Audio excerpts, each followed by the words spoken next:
gente sabia que era um projeto sobre iniciação à docência, já tinha em andamento o PIBID de 2009, mas foi em 2011 que teve uma grande expansão, atingindo todas as licenciaturas da UEL. E nós começamos mesmo dessa forma, a gente não sabia muito bem o que a gente estava fazendo. Com o passar do tempo, eu acho que o PIBID se transformou numa das coisas mais importantes que eu já fiz na universidade.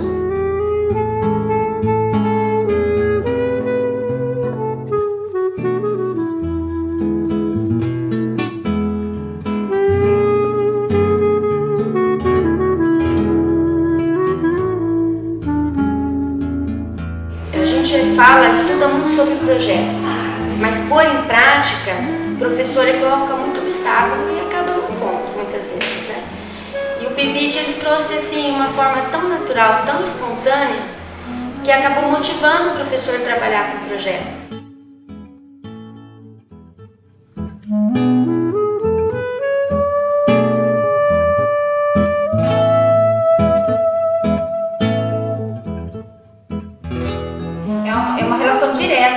A universidade, através das bolsistas, as professoras coordenadoras da universidade, elas vão até a escola. E nós, como professores, supervisores, nós saímos da escola e viemos para uma universidade. Para onde que nós vamos chegar se não tivermos relações com o outro? Relação com esse professor que está no ensino fundamental, a relação com o meu próprio aluno que faz o curso de pedagogia, a relação com o aluno que está no ensino fundamental 1.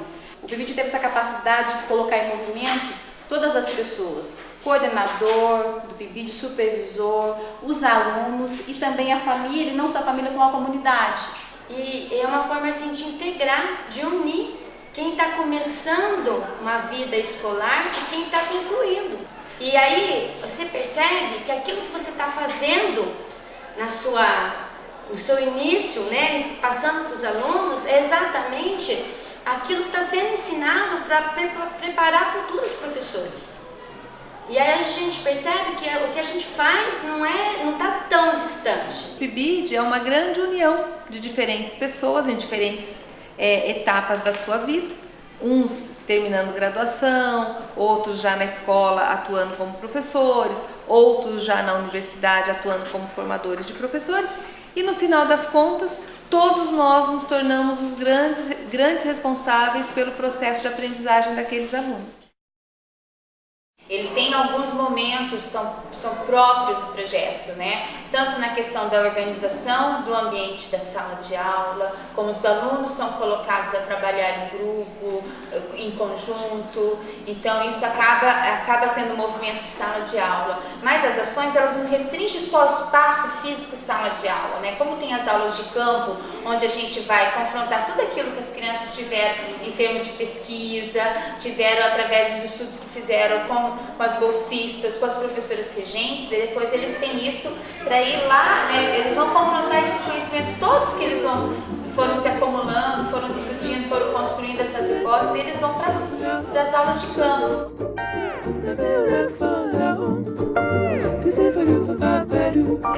A temática do patrimônio histórico, ela foi trabalhada em dois projetos, o projeto da Rua Sergipe e o projeto do Calçadão.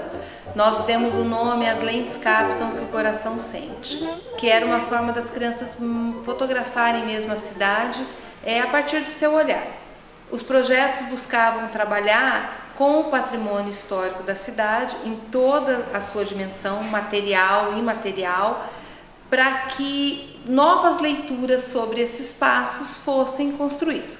Os alunos foram fazendo entrevistas com os taxistas, com as pessoas que passavam na rua, e aí eles tiveram as ideias de como realmente era o calçadão, qual era a importância da história desse calçadão, o porquê da mudança do calçadão. Porque nas experiências que nós tivemos a campo, era interessante a fala do mais experiente. Então, o senhor sentava no banco e falava: você quer saber sobre o calçadão? Senta aqui. E era uma aula de história, de geografia, de localização, de profissão, e aquilo lá gerava outras curiosidades para os alunos. Principalmente Calçadão em Sergipe, que é uma perspectiva do ensino de história para os alunos pequenos a partir de cenários da própria cidade. Então isso é muito bacana, não é trabalhar a história como a gente está acostumado naquele do livro didático, onde a gente trabalha com os heróis, onde a gente trabalha com as datas comemorativas, a gente parte do que eles conhecem daquele lugar, né? Do que é o aluno, que relação tem o aluno com aquele lugar e que relação tem aquele lugar para a vida da família dele, da comunidade dele. Nós trabalhamos a Rua Sergipe, certo? A Rua Sergipe não é mais a mesma Rua Sergipe para mim ou para as outras crianças que por lá passaram. Por quê? Porque nós tivemos uma interação diferente com aquele lugar, o olhar foi diferente, você parar pesquisando é diferente, você parar para se questionar sobre o lugar é diferente. Isso marca para o resto da vida. E eu acho que essas leituras da cidade são coisas importantes, porque é o lugar que a gente se vê, né? É o lugar que a gente se entende como pessoa, penso eu.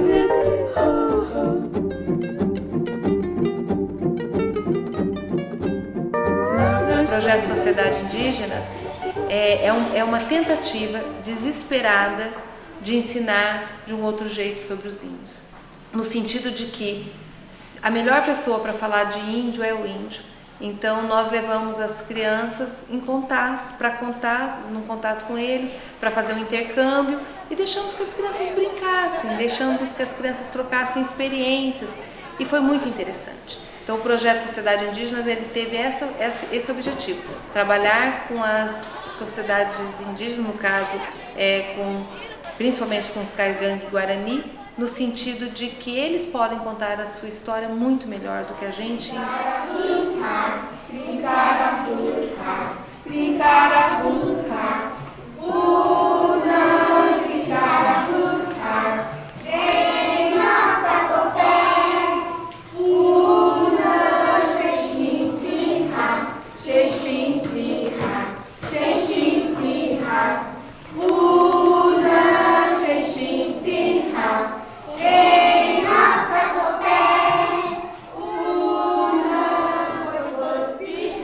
As crianças foram colocadas diretamente, trocando carta, conversando, naquilo que é comum a eles são crianças. Então, o projeto foi muito importante nesse sentido.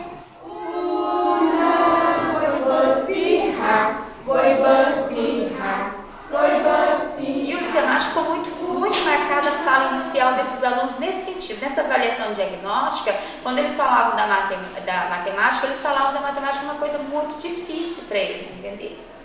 Ou então que era muito chato, que era só resolver atividade, fazer exercício.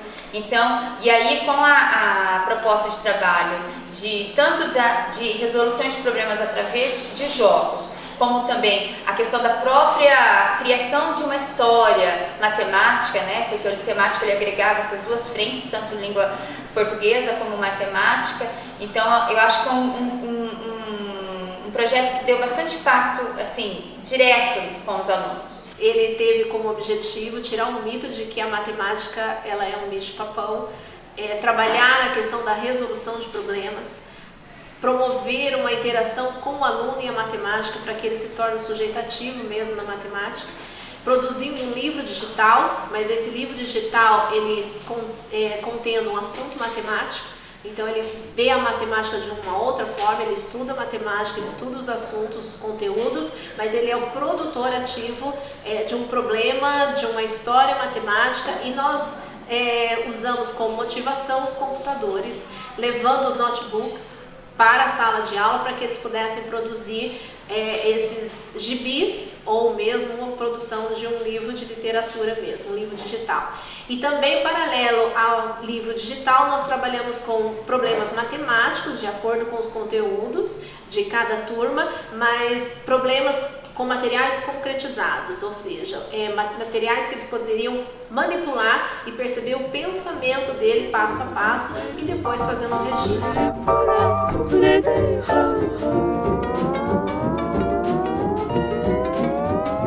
Esse projeto era pedido para as crianças escreverem o que eles tinham de notícia para colocar no jornal da escola. E eles traziam até notícias de casa deles, do que tinha acontecido, para colocar nesse jornal. E no final do projeto era feito o jornal de toda a escola e era distribuído também. Então isso aí ajudou bastante, porque a criança, ela escrevia, não era para nada, ela escrevia, não era só para o professor ler. Ou então ela escrevia para os amigos, para a comunidade, para os pais, para todas as pessoas lerem. Então elas caprichavam mais, elas tentavam não errar, elas pediam para corrigir esse trabalho. O projeto Jornal na Escola teve essa ideia de trabalhar com a leitura e com a escrita e incentivar no aluno, de fato, o desejo de autoria. Ele se colocar no lugar de autor de um texto e entender como que um texto pode ser organizado.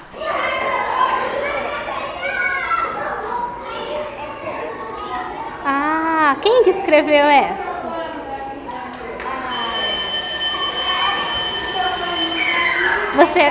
Você conhece ela? Ah, e você gostou da poesia que ela escreveu? Que bom. Então tá, muito obrigada. A ideia do jornal é que a criança desenvolva a perspectiva de que as coisas precisam ser comunicadas, divulgadas, e que para isso a gente tem alguns meios na nossa sociedade. O jornal é um deles. Então era por meio do jornal também que os professores, as meninas do PIBID, os meninos do PIBID, faziam as crianças prestar atenção no entorno. O que está acontecendo no seu lugar que merece para o jornal? O nome do jornal foi escolhido pelos alunos, a logo pelos alunos, então toda a construção do jornal foi coletiva dos alunos e as reportagens também eram coletivas. Então era um jornal da escola X ou Y com a composição de todos, os alunos.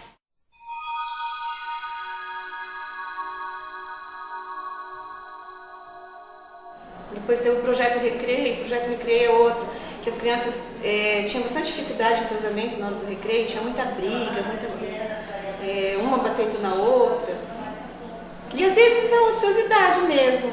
As crianças comiam e ficavam lá, sem fazer nada. E ali, a partir do momento que a gente introduziu o Projeto Recreio com brinquedos na hora do recreio, o recreio passava rapidinho, né? E as crianças brincando, quando via já era hora de ir pra sala. Já chegou a hora de ir pra sala? E antes não, antes eles já iam até pra fila, ficavam lá sem fazer nada às vezes, né? Então eu acho que essa foi a questão do Projeto Recreio. Tentar organizar um tempo, que é o tempo mais diferente e o mais significativo para a criança na escola, de uma forma que eles continuassem dono desse tempo, mas sem as agressões, sem as brigas, sem a discriminação, sem o bullying, né, que é tão famoso, mas que eles pudessem fazer isso com respeito.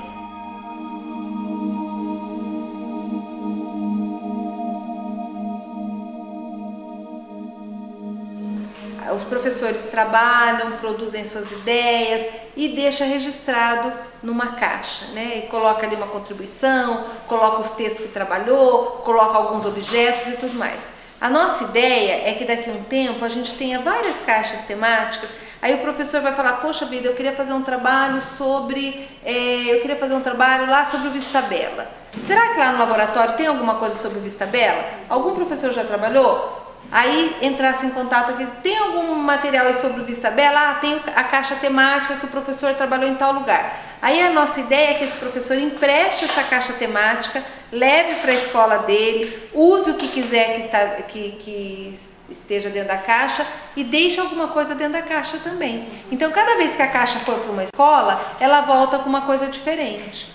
Então, na verdade, a caixa, eu acho que é essa coisa assim, é como se fossem as nossas memórias pedagógicas ali dentro. Esse aqui é um exemplo de caixa temática da Rua Sergipe. Então aqui tem vários registros das atividades que foram desenvolvidas com as crianças, registradas através de fotos. Nós temos também memórias. Essas são atividades produzidas pelas próprias crianças.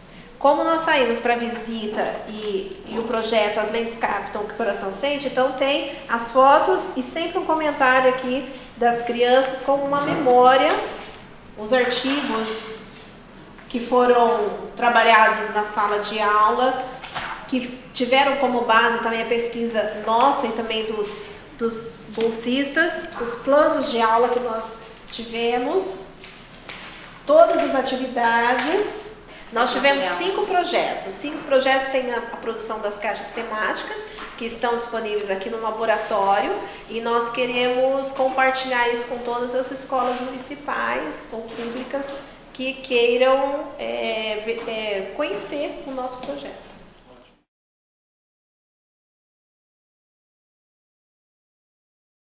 Nós tivemos, através do PIBID, a gente escreveu relatos de experiência, Produção científica. tivemos toda uma questão de ir para evento científico, de falar, né, de se inscrever e falar daquela nossa experiência, porque às vezes o professor na escola, a gente vê que o nosso trabalho é assim tão pequeno, né, porque a gente está lá fechado dentro das 4 paredes, né, então a gente vê o nosso trabalho como uma coisa tão assim, simples, né, e de repente assim a gente sair, né, ir para fora, ir para outras cidades, outras universidades, falar do trabalho que nós fizemos junto com a universidade através do PIBID.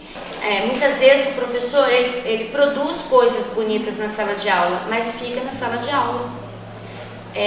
Às vezes não chega nem na família, só fica em termos de sala de aula. Não tem divulgação. Né? Não tem uma divulgação. E o artigo ele dá essa oportunidade de você conciliar a teoria e a prática de coisas que acontecem na sala de aula.